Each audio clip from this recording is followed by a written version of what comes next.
वही छाया हुआ नाम क्या? हमारे बड़े भाई शिवम यूट्यूब मनोरंजन चैनल, शिवम यूट्यूब मनोरंजन चैनल जो कि पीढ़ी चौराहा फुर्सतगंज, ये उनकी तरफ से मैडम आपके लिए 50 के नोट से 20 रुपए का पुरस्कार क्या ख्याल हमारे भैया के लिए। हेलो, इधर ये तुम्हारे ननकऊ आ रहे हैं, 3 सन्यासी अमिया निवासी 20 रुपए के। दो जी, इनकी तरफ से आपके लिए 20 रुपए का इनाम गाने की फरमाइश है। क्या है? रात भर ढील दा ढोली जानी चिर। हाँ, छील दूंगी इसके बाद। ओ मेरी मासूमिया की कौन, ओ मेरी मासूमिया की कौन जनाजा लिए किधर को चलोगे, बता दो मुझे जाने वाले कसम तुमको मेरे प्यार की, जाने वाले कसम तुमको मेरे प्यार की, जिंदगी मेरी आबाद हो जाएगी।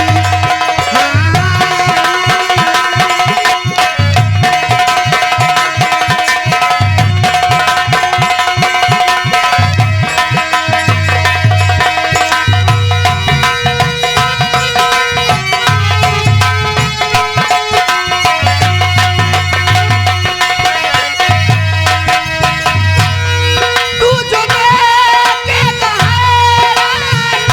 हो जाएगा, ये कहेगा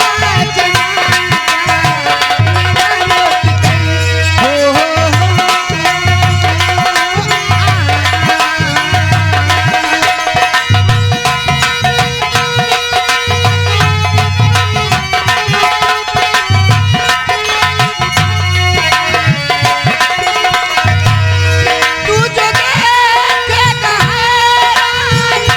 हो जाएगा, ये कहेगा मेरा रोटी ऐ मसीहा मेरे तुमको ये मेरी कसम, ऐ मसीहा मेरे तुमको ये मेरी कसम, जिंदगी मेरी आबाद हो जाएगी।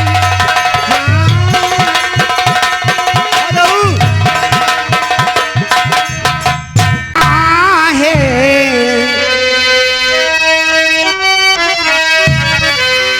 दिल के दिल दिया है, एहसान क्या किया है,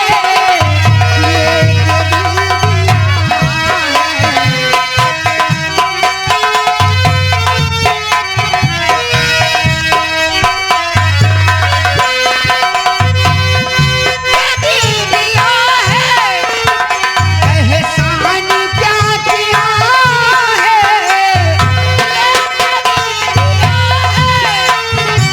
एहसान क्या किया है, इतना गुरूर क्यों है, इतना गुरूर क्यों है, जानू तुमने दिया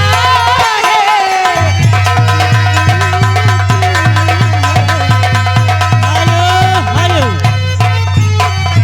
हेलो, और ये फिर आ गए प्रदीप।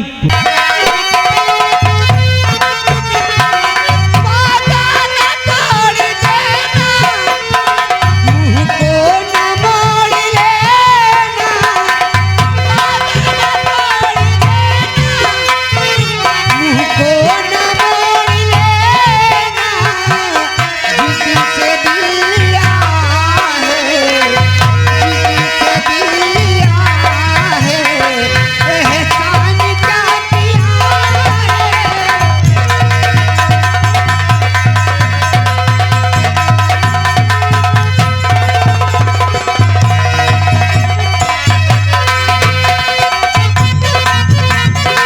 हेलो हेलो हेलो, और ये आ गए शुभम ट्रैक्टर वाले, शुभम भाई हाई फाई ट्रैक्टर वाले, 20 रुपए का इनाम। क्या कहना चाहते हो भाई साहब के लिए?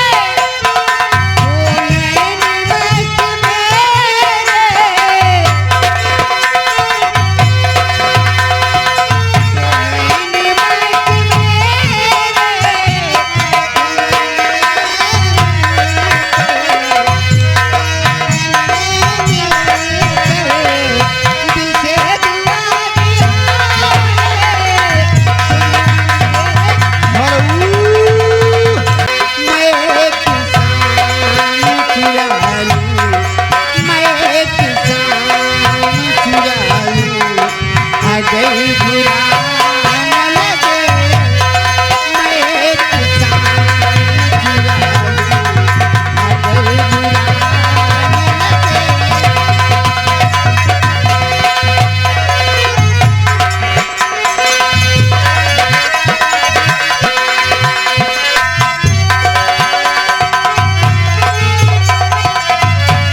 हेलो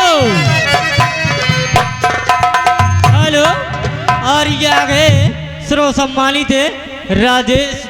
अरे यार तुम लोग मुंह तोड़ रही हो। ये आगे राजेश है ये दुनिया तुम्हारे प्यार में जलने लगी है ये दुनिया दुआ करे कोई दुश्मन दुआ करे कोई दुश्मन की बदुआ